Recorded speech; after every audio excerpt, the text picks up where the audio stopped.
So yan, hello sa inyo mga ka-DIY at welcome back sa ating munting channel. So sa video na to, ang gagawin natin ay bench power supply. So bago natin simulan, alamin muna natin yung ating mga kakailanganing gamitin. So unang-una dyan, yung ating main supply. So ito yung PSU na galing sa supply ng computer. Yan. So pasensya na, medyo madilim. So ito yung galing sa supply ng computer. Tapos kailangan naman natin ng step down buck converter na ang settings ay 8 ampere maximum. 8 ampere, tapos 4 volt to 35 volt yung kanyang input, at yung kanyang output naman ay 1.2 volt up to 28 volt lang. So dahil siya ay step down. Ito naman yung ating boost converter. So bakit tayo may boost? Dahil ito ay 12 volt lang. So kailangan natin ng 24 or 25. So i-boost natin siya gamit ito. So ito, ang input nito ay nasa 32 volt maximum lang. Tapos 0 to 32 volt lang yung kanyang maximum input. Kasi yung kanyang output pwede siyang umabot ng mga 65 volt. So yan. At ang pinaka-importante dyan ay yung kanyang fan. Yung kanyang fan, yung ating blower, para makip natin yung lamig ng ating bench power supply para di siya mag-overheat. Tapos another 12 volt supply na 1 ampere lang para dito sa ating blower. Ayan. I-separate natin siya ng supply. Tapos ating input jack ng ating male plug ng ating 220 volt, at yung ating fuse na 25 ampere para dun sa ating output ng DC. Tapos fuse box, ito yun. Tapos yung ating 5 ampere na fuse para naman sa ating input ng 220 volt. So ito naman yung ating banana plug socket para dun sa magiging output ng ating bench power supply. Rocker switch naman para sa ating input 220 volt. Pwede kayong gumamit ng ganitong klaseng switch, yung pang grinder, yan. So pwede nyo itong gamitin. Pwede nyo din itong gamitin. Pero sa akin, ito ang aking gagamitin. Yung ating rocker switch na 15 ampere. LED, yan. Nasa sa inyo kung anong kulay. So ang gagamitin ko ay green. Pero ang trabaho lang naman ito ay mag-indicator light siya para dun sa ating 220 volt. Yan. Tapos yung ating potentiometer. Bakit may potentiometer tayo? So dito yan. Dito natin gagamitin para ma-set natin yung ating voltage. So papalitan natin itong potentiometer. So sa mga gantong buck converter, ang madalas niyang ginagamit ay yung 10K. Ayan, oh. So ito yung kanyang model, ay ito yung kanyang number. So W103. So ang pag sinearch natin sa Google, yan ay 10K ohms potentiometer. So kaya 10K yung ating binili. Ayan, oh, 10K. Tapos syempre hindi mawawala ang box. Yan. So ito yung toolbox ko. So pinutasan ko lang yan. Yan, may putas. Yan. Tapos dito yung ating secondary fan. So meron pa tayong isang fan dito. So para sa cooling system natin. So wag na natin itong patagalin. At nga pala, yung ating voltmeter, yun yung pinaka-importante dyan. Yan. So lahat naman ito ay gumagana. So na-testing ko na lahat yan. So ito yung ating 10 volt, 100 volt yung kanyang maximum na kayang i-read. Yung kanyang input voltage para ma-power ito, maximum niya is 30 volt. Pag may tumaas pa doon, puputok yung kanyang IC or puputok yung kanyang mga parts dito. Ewan ko kung IC yan. So yun. Tapos yung kanyang voltage detection ay aabot ng hanggang 100 volt. Yung kanya namang current ay 10 ampere. So yun. Tapos ito naman yung kanyang mga wirings. So take note pala sa mga ganitong voltmeter, ang makakapal na wire. So hindi po ito yung kanyang input supply. Yan ay yung pang current niya. So ito yung kanyang current reading wire. Tamang plus and minus. Ito yun, yung maninipis. Ito yung pang input supply niya. So yan, simulan na natin. Huwag na natin tong patagalin. So ang una natin gagawin ay i-desolder natin yung ating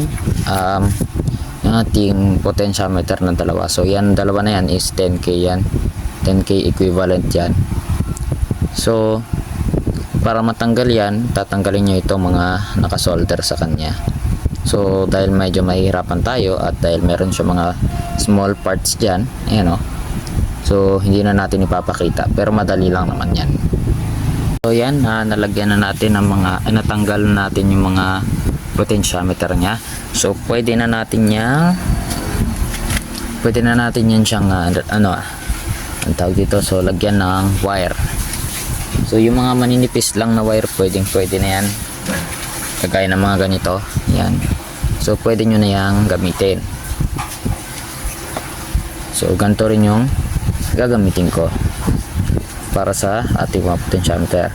Sa potentiometer, hindi nyo naman kailangan ng masyadong malaking wire dahil ang potentiometer, kukontrolin niya lang yung kare, yung mga voltahe, yung resistance lang.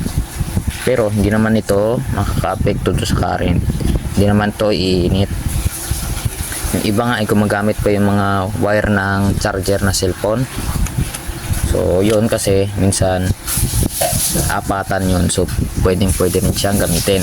O kaya yung wire ng ring light, yung wire ng ring light, pwede rin yung gamitin dahil yun ay tatluhan. Yan, so hinangan na natin yung mga wires. So pasensya na kayo, hindi nyo masyadong makikita dahil wala tayong secondary light, hindi nyo masyadong makikita. Yung secondary light kasi natin ay nawala. So ngayon nawawala siya, kaya wala tayong ilaw para makikita nyo ng maayos. So ngayon zoom lang natin.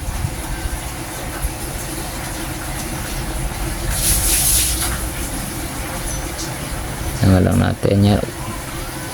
Yan. So ngayon pwede naman natin yung short tong dalawa kasi ito to. Yan, pwede nating i-short yan. Yan. Kunin natin yung ating wire. So tapos ihinang natin yung mga wire.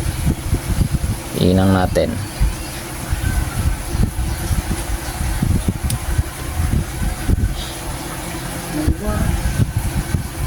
Hirap pa, hindi nyo makikita. So sige, ganito na lang. Ito na lang natin ihinang yan. Yan. Tapos igaganto lang natin.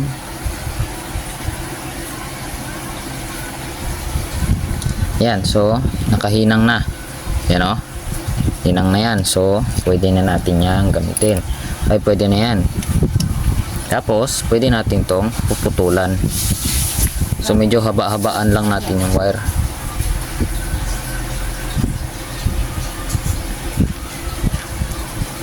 Para mas maganda kasi na mahaba yung wire kesa sa nabitin. Mas magandang hindi siya bitin. So ngayon dito sa susunod, tatluhan na yan kasi yan na yung pang current. So kukuha pa tayo ng isa pa. So ginagamit ko tong ating 100 meters na wire. Yan, so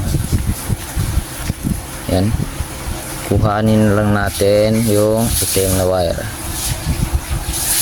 Tapos putulin natin. Ngayon pag ihihiwalay lang natin yung dalawang wire na yan. Pag iwalayin nyo, yung itim lang yung kukunin. Ayan, kunin lang natin yung itim. Yan. Tapos kukuha pala tayo ng ating stand. Yan, kuha tayo nito para mahinangan ng maayos. Yan, tapos angat lang natin. Yan,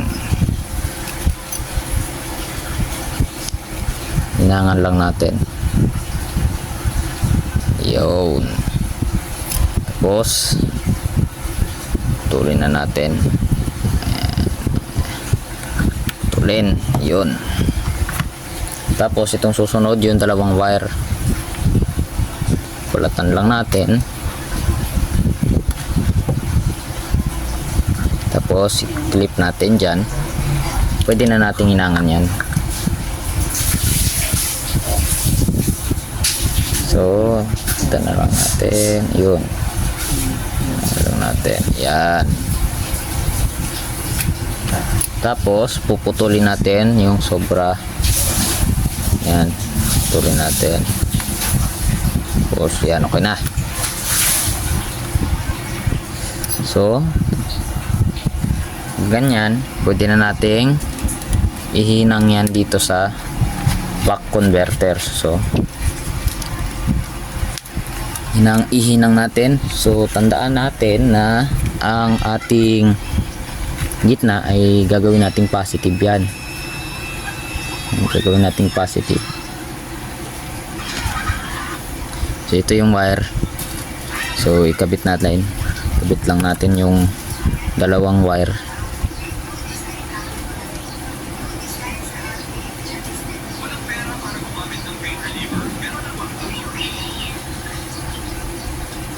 Metan lang natin. There, yan. Tapos kunin natin yung itim na wire. Ito yon, ito. Kabit natin dyan.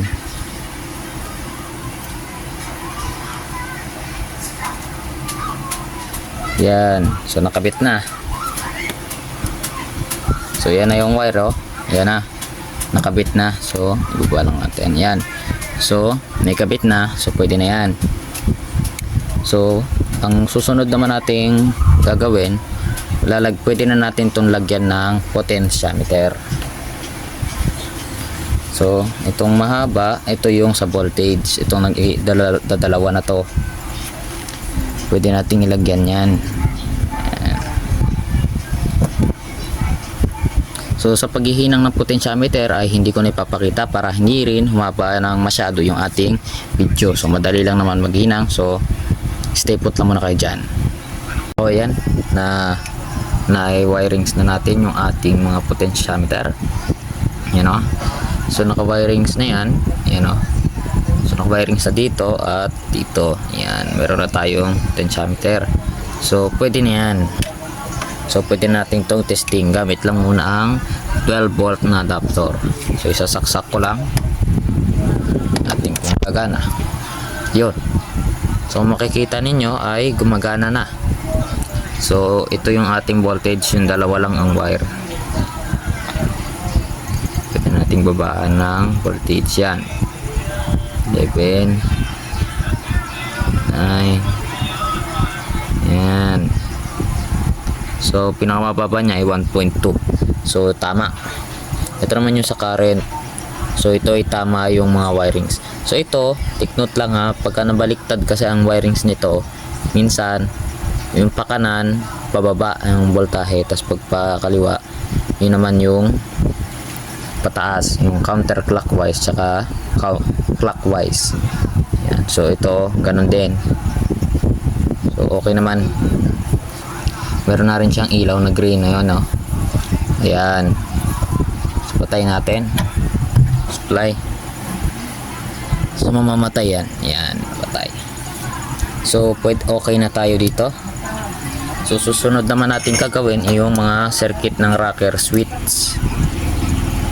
So yung circuit ng rocker switch naman yung gagawin natin yung sa 220 volt naman. So tipot naman na kayo dyan at kukunin ko muna yung mga parts na ating kakailanganin. So yan, ito na yung box. So ito Ito, so meron tayong butas. So isusuksok lang natin yung mga parts natin dyan. So ganito lang natin. Yan, so lagyan natin ilaw. So ito yung rocker. So isalpak lang natin, swak na swak yan. Yan o, yan o, saktong sakto. Swak natin, pasok, yun. Yan na. Tapos ito ang ating 220 volt fuse. Sasalpak lang natin to. Salpak lang natin. Yan, okay na. Tapos yung ating 220 volt na jack. Yan, so pwede natin itong baliktarin. Baliktarin lang natin. Yun. Yan, suswak na. Okay na lahat. Tapos ito LED. So sasalpakan natin ang LED yan. So buksan lang natin, tapos isasalpak ko dito. Ayan. Yun. Ayos. Masok ka. Yan. Masok na. So dito naman tayo sa loob maghihinang. So ihinang natin ito. So mag-wirings tayo. Tanggalin muna natin yan. Tapos so ito yung input niya dito sa baba. So ang gawin lang natin, ilabas lang natin siya ng konti dito sa pataas. Yan, nakaangat na. Pwede natin yung hinangan ng mga wire. So dito yan diretso. Yan. So itong itim. Yan. So dito yan sa ilalim. Kasi itong diretso naman ito, or pwede siguro fuse muna. Fuse muna siya. So nasa sa inyo naman yan. So ako dito ko siya sa output ilalagay yung fuse. So kuha lang tayo ng gloves. Tapos lagyan natin ng LED itong ating rocker switch. Ito, lagyan natin.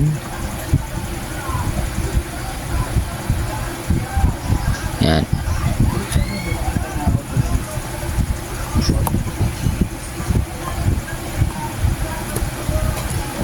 So ayaw ah.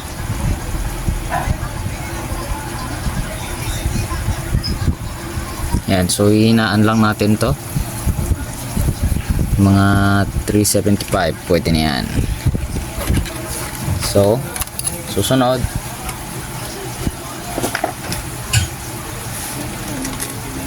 babalatan natin yung wire. So yun yung sunod natin gawin. Balatan to kahit maliit lang. Yan, kunin natin yung itim.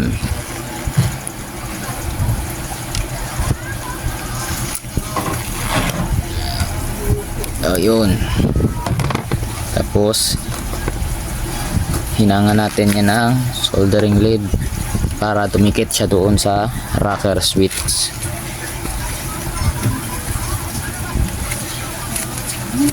So hinangan natin. Walang tayo ng so yan, hinangan natin.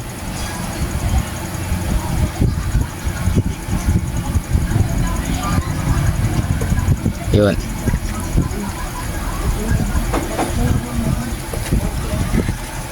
So ikabit natin yung mga wire.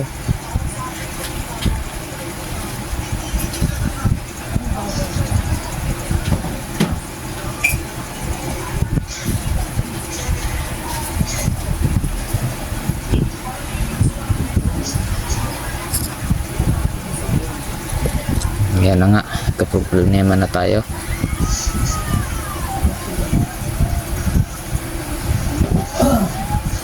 So hindi kaya ng ating panghinang yung 350, yung 375, kailangan 420.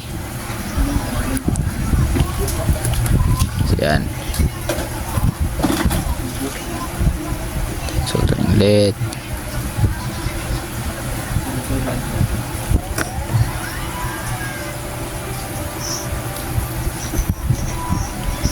Dito naman natin ilagay sa ano, bila dito. Ito na lang natin lagay yan. Ito na lang.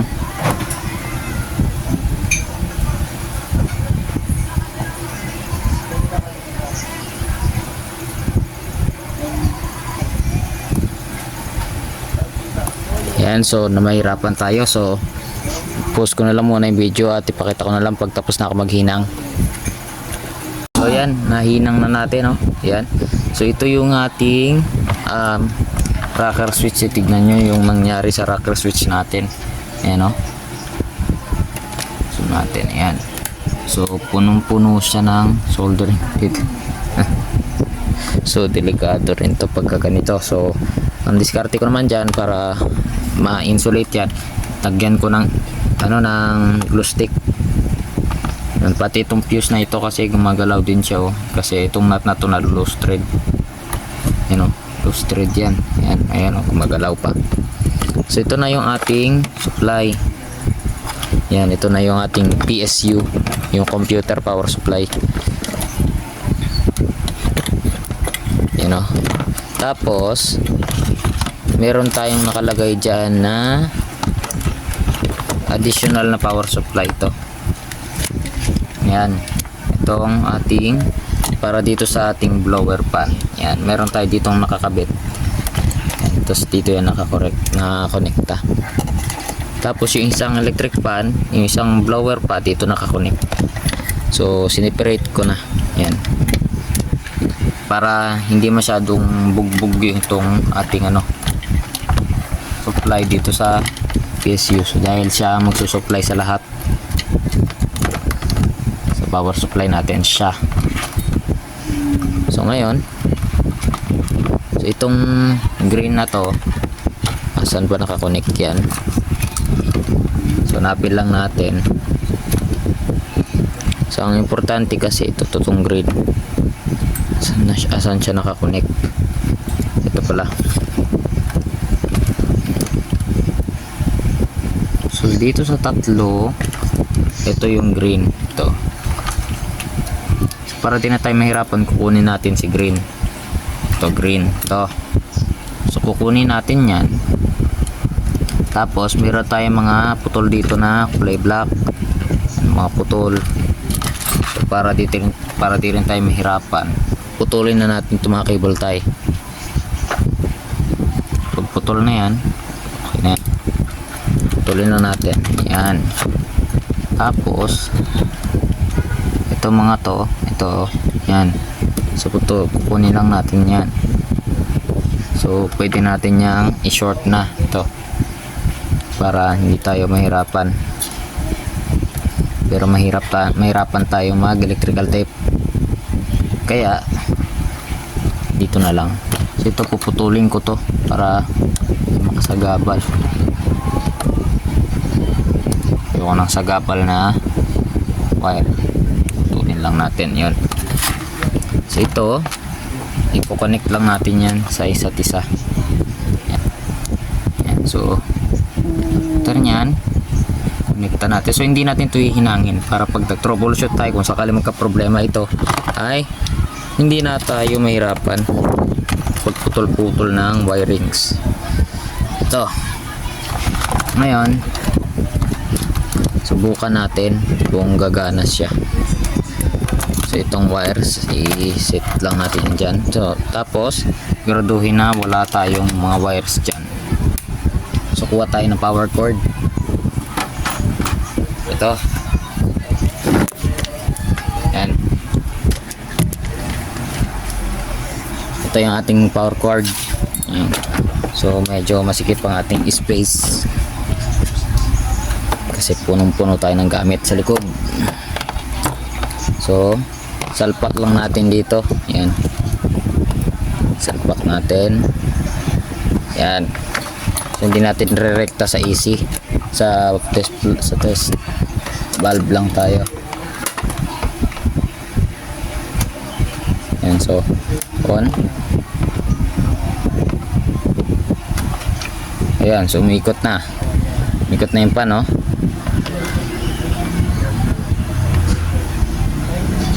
Ayan, umikot na siya.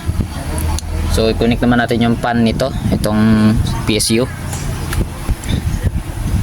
So i-connect lang natin. So dandahanin lang natin at hindi natin pwedeng masyadong hawakan yung mga yan at baka mamaya makukuryente tayo. Yung lalo na yung mga kapasitor. Ngayon, ito na yung pan ng PSU. Yun. Umikot na. Tapos may hangin. Ayan. So nakatapat yan dito sa kanila. Yan. Dito yung hangin sa likod. Yan. Patayin natin. Yan. On. Yan, di ba? So okay. Okay tayo sa mga pan. So tanggalin lang muna natin. Hindi pa naman natin kailangan ilagay. Tapos ngayon, so ang kakailanganin lang natin dito ay yung itim tsaka yung dilaw. So ang kukunin lang nating wire ay yung dilaw tsaka yung itim. So tatanggalin na natin yung ibang mga hindi naman kailangan, puputulin na natin yun. Yan. So itong orange, isa lang yung itira natin dito, or kahit sa isang LED nga ay 4 na wire pero isa lang ang gagamitin. So putulin na natin to lahat. Yan, to. Yan. So ito ay 3.3 yung ating wire. Ito 3.3 yan. So tingnan natin sa diagram. Yan, tingnan natin dito yung kanyang orange ay yung ating 3.3. So yan ay yung swak sa ating magiging supply doon sa LED. So mataas yung output niya, oh. Taas yung current, taas, pero may ano lang yan, 3 volt lang. So pwede yan. So ngayon simulan na natin. Putulin natin to, itong cable tie. Wala na tayong cable tie, no? Yan. Tapos ito, liliitan lang natin yung wire. Putulin natin sa medyo maliit-liit, sa mga ganyan, no? Ito, mayroong maliit na wire dito, maiksi. Puputulin natin yan dyan. Dyan. Putulin natin yun. So nagliparan. So yan. So kasa. So ito, babalatan lang natin yan mga yan.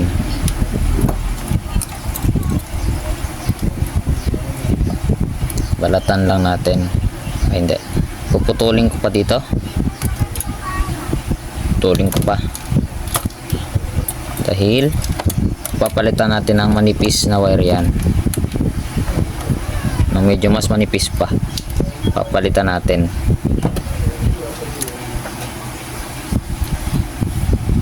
Yan, tapos balatan natin ng mahaba-haba.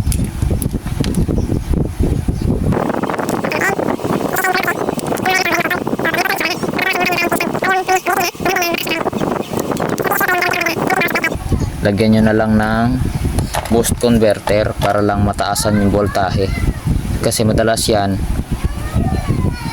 yung cutting voltage na maximum na makukuha natin sa mga PSU ay yung at 12 volt lang. So hindi yun sasapat para sa mga natin devices na kailangan ng mas mataas, kagaya ng laptop charger. So hindi yun sasapat. Yan. Tapos nyan, yan, kuha tayo ng wire na makapal.